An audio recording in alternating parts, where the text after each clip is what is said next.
నరసింహాయ నమః. ఓం నరసింహాయ నమః.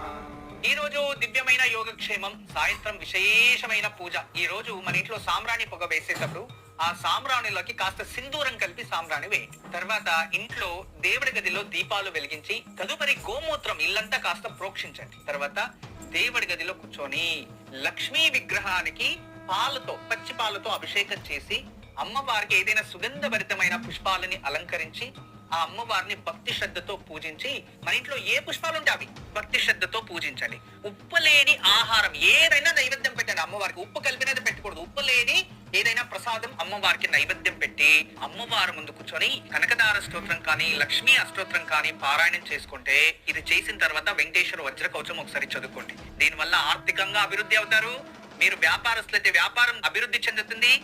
కష్టానికి తగినట్టుగా ప్రతిఫలం ప్రాప్తిస్తుంది.